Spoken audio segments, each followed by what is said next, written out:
एक मठ का महंत जो 5 बार सांसद भी रहा और फिर भारत के सबसे ज्यादा आबादी वाले राज्य का मुख्यमंत्री बना।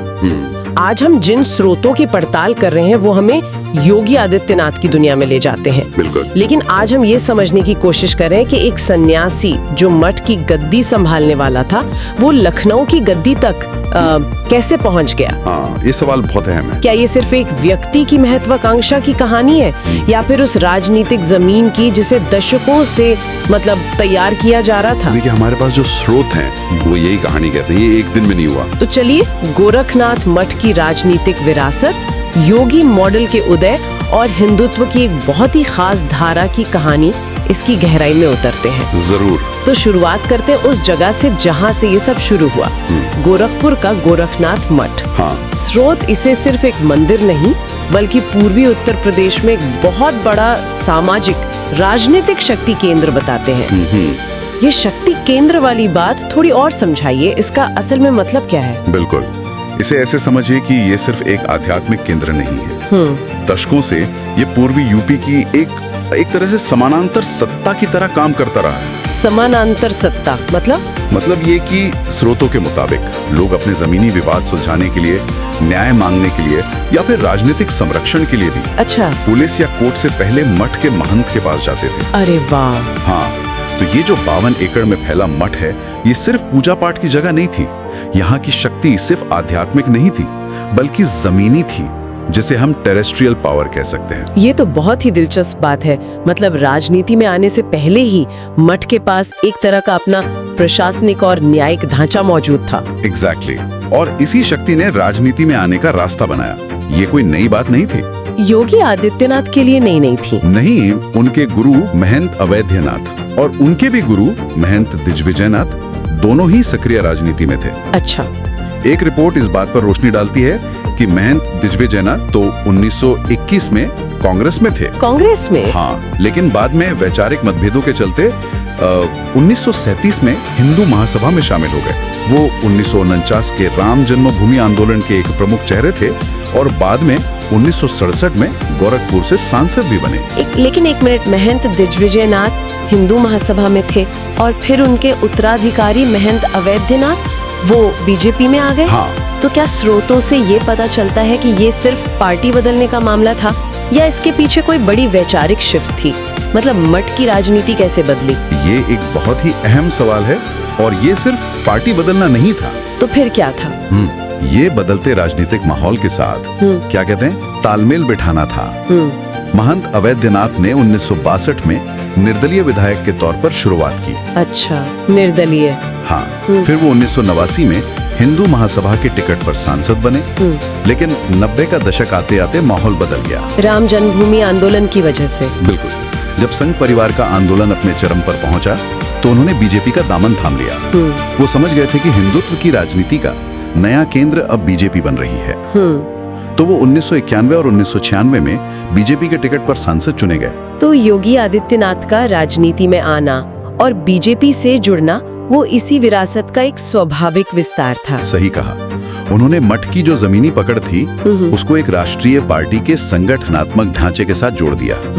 तो ये तो साफ है कि राजनीति उन्हें विरासत में मिली। लेकिन जब इस महंत को एक मठ से निकलकर पूरे प्रदेश की जिम्मेदारी मिली तो उन्होंने इस विरासत को एक नए मॉडल में कैसे बदला? यहीं से योगी मॉडल की कहानी शुरू होती है ना? बिल्कुल। और यहीं पर गुजरात मॉडल और योगी मॉडल का फर्क साफ नजर आता है। हाँ, ये बहुत सुना है। क्या फर्क है दोनों में? देखिए, स्रोत बताते हैं कि गुजरात मॉडल एक ऐसे राज्य के लिए था जहाँ बिजनेस और इंडस्ट्री पहले से मौजूद थी।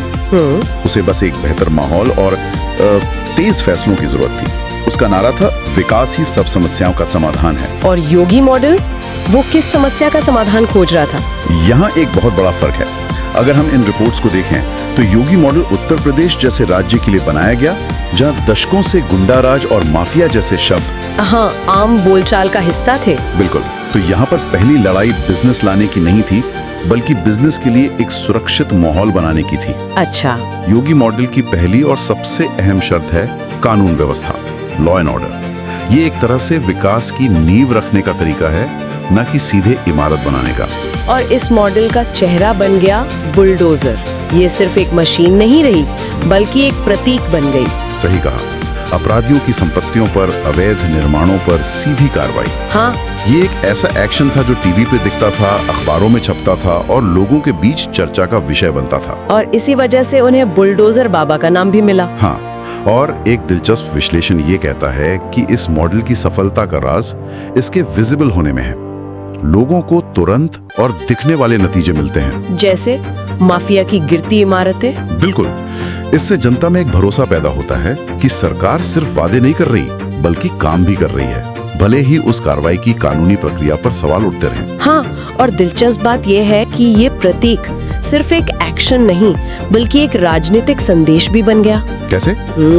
स्रोत बताते हैं कि इसका इस्तेमाल एक तरह से ताकत और निर्णायक नेतृत्व का प्रदर्शन करने के लिए किया गया, जो वोटरों के एक बड़े हिस्से को सीधे तौर पर अपील करता है। और शायद यही वजह है कि बीजेपी अब इसे दूसरे राज्यों में भी एक चुनावी रणनीति के तौर पर अपना रही है। जैसे कि स्रोत बताते हैं कि मध्य प्रदेश, असम, उत्तराखंड, हरियाणा, इन राज्यों में माफिया मुक्त राज्य और बुलडोजर चलेगा जैसे नारे आम हो गए।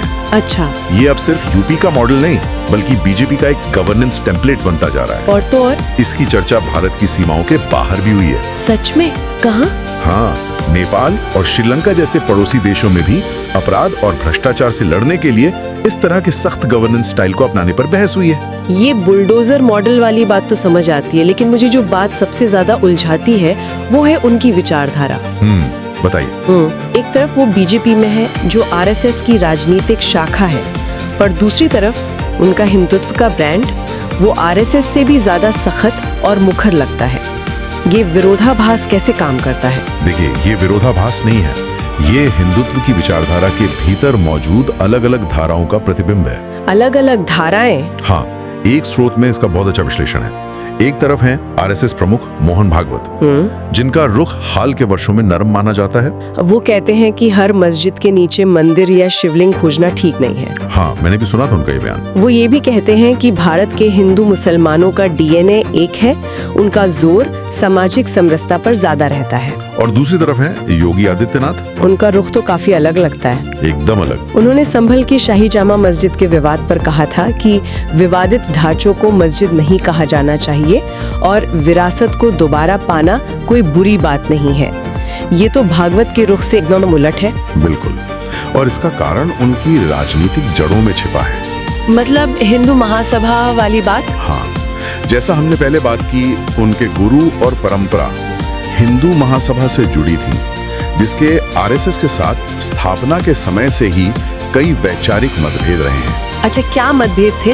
हिंदू महासभा का राष्ट्रवाद ज्यादा आक्रामक और सांस्कृतिक रूप से असमावेशी माना जाता था, जबकि आरएसएस ने संगठन और समाज में पैठ बनाने पर ज्यादा ध्यान दिया। योगी आदित्यनाथ उसी आक्रामक परंपरा के वारिस हैं। तो क्या इसका मतलब ये है कि वो एक तरह से आरएसएस के वैचारिक ढांचे को चुनौती दे रहे हैं या उसे अपने हिसाब से एक नई दिशा दे रहे हैं? इसे चुनौती देना शायद सही शब्द ना हो, लेकिन वो निश्चित रूप से एक वैकल्पिक और ज्यादा मजबूत धारा पेश कर रहे हैं। वो उन लोगों को आकर्षित करते हैं जो ऐतिहासिक मुद्दों पर एक मजबूत और बिना समझौते वाला रुख चाहते हैं। अच्छा।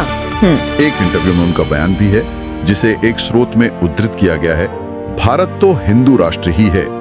ये बयान सिर्फ एक नारा नहीं है, ये उनके उस ब्रांड को मजबूत करता है जो आरएसएस के नरम रुख के मुकाबले ज्यादा मुखर और सीधा है। ठीक है, तो जब ये महंत और अपनी खास विचारधारा वाला राजनेता मुख्यमंत्री की कुर्सी पर बैठा, तो प्रशासन कैसे चला? क्या मठ चलाने का अनुशासन और सख्ती वो सरकार चलाने में भी दिखी? हाँ बिल्कुल, उनके काम करने का तरीका बहुत सख्त और अनुशासित बताया गया है। जैसे कि दिन में 18 से 20 घंटे काम करना, देर रात तक अधिकारियों के साथ बैठकें करना। 18 से 20 घंटे? हाँ, एक स्रोत में एक बड़ा मजेदार किस्सा है। एक सीनियर अधिकारी ने बताया कि वो रात को 2 बजे एक मीटिंग खत्म करके घर गए और सुबह 6 बजे उनके पास मुख्यमंत्री ऑफिस से फोन आ गया उसी मीटिंग के फॉलो अप के लिए। सुबह 6 बजे? हाँ, ये दिखाता है कि उनका एडमिनिस्ट्रेशन पर कंट्रोल कितना पर्सनल और 24 घंटे का है। हाँ, और उन्होंने सांसद रहते हुए जनता दरबार लगाने की अपनी परंपरा को भी जारी रखा है ना? हाँ, और ये बहुत महत्वपूर्ण है। मुख्यमंत्री बनकर भी उन्होंने आम लोगों से सीधा संपर्क नहीं तोड़ा। इससे क्या फायदा होता है? इससे उन्हें जमीनी हकीकत का अंदाजा रहता है और लोगों में भी ये संदेश जाता है कि मुख्यमंत्री तक उनकी पहुंच है। ये उनकी मठवाली कार्यशैली का ही एक हिस्सा है, जहां महंत अपनी प्रजा के लिए हमेशा उपलब्ध रहता है। उनके शुरुआती फैसले भी काफी चर्चा में रहे। एक तरफ अवैध बूचड़खानों पर कार्रवाई और एंटी रोमियो स्क्वाड का गठन, हाँ, और दूसरी तरफ किसानों का कर्ज माफ करना। ये दोनों अलग अलग दिशाओं में जाते हुए नहीं लगते? देखने में लग सकते हैं, लेकिन ये उनके गवर्नेंस मॉडल के दो पहलू हैं। कैसे? अवैध बूचड़खानों पर कार्रवाई और एंटी रोमियो स्क्वाड का गठन, ये दोनों उनके लॉ एंड ऑर्डर वाले एजेंडे को स्थापित करने के लिए थे। Yes. ये सख्त और दिखने वाले फैसले थे। हाँ, और ये एंटी रोमियो स्क्वाड वाला फैसला बहुत दिलचस्प था। कागज पर इसका मकसद था महिलाओं की सुरक्षा, लेकिन जमीन पर इसे लेकर काफी विवाद हुआ। स्रोतों के अनुसार कई जगहों पर इसे नैतिक पुलिसिंग के तौर पर देखा गया। ये दिखाता है कि योगी मॉडल में सख्त कार्रवाई का मतलब अक्सर तेज और कभी-कभी विवादास्पद फैसले लेना भी होता है। और किसानों की कर्जमाजी, वो एक विशुद्ध राजनीतिक और कल्याणकारी फैसला था। अपनी पहली कैबिनेट बैठक में 36,359 करोड़ रुपए का कर्ज माफ करना, ये बहुत बड़ी रकम है। हाँ, ये उनके चुनावी वादे को पूरा करने की दिशा में एक बड़ा कदम था। इससे उन्होंने संदेश दिया कि वो सिर्फ सख्त प्रशासक ही नहीं, बल्कि आम जनता, खासकर किसानों का ध्यान रखने वाले नेता भी हैं। इसी तरह राज्य की सड़कों को गड्ढा मुक्त करने के लिए 15 जून की डेडलाइन तय करना भी विजिबल गवर्नेंस का ही एक उदाहरण था। तो ये सभी फैसले मिलकर उनके योगी मॉडल को परिभाषित करते हैं। बिल्कुल, तेज दिखने वाली सख्त कार्रवाई जिसमें विचारधारा और कल्याणवाद का मिश्रण हो। तो स्रोत हमें एक ऐसी शख्सियत की तस्वीर दिखाते हैं जो एक योगी भी है और आधुनिक विज्ञान का छात्र भी। हाँ। एक तरफ वो सबका साथ, सबका विकास की बात करते हैं और दूसरी तरफ हिंदुत्व पर उनका रुख आरएसएस से भी ज्यादा सख्त नजर आता है। बिल्कुल, ये एक जटिल व्यक्तित्व और एक जटिल गवर्नेंस मॉडल है जिसे एक साथ समझना जरूरी है। वो एक ही समय में मठ की परंपरा और आधुनिक प्रशासन की भाषा दोनों का इस्तेमाल करते हैं। योगी मॉडल सुरक्षा को सीधे तौर पर आर्थिक विकास से जोड़ता है और उसकी सफलता का पैमाना है जमीन पर दिखने वाली त्वरित कार्रवाई। जैसे जैसे ये मॉडल दूसरे राज्यों में फैल रहा है और इसकी लोकप्रियता बढ़ रही है, ये एक बड़ा सवाल छोड़ जाता है जिस पर शायद हमारे श्रोताओं को सोचना चाहिए। क्या सवाल? सवाल ये है, क्या एक लोकतंत्र को सुरक्षा और विकास पाने के लिए कानूनी प्रक्रियाओं की धीमी गति और जनता की त्वरित न्याय की मांग के बीच किसी एक को चुनना होगा? ये बहुत गहरा सवाल है। और अगर समाज त्वरित दिखने वाले न्याय को तरजीह देने लगे तो लंबे समय में संस्थानों और नागरिक अधिकारों पर इसका क्या असर हो सकता है?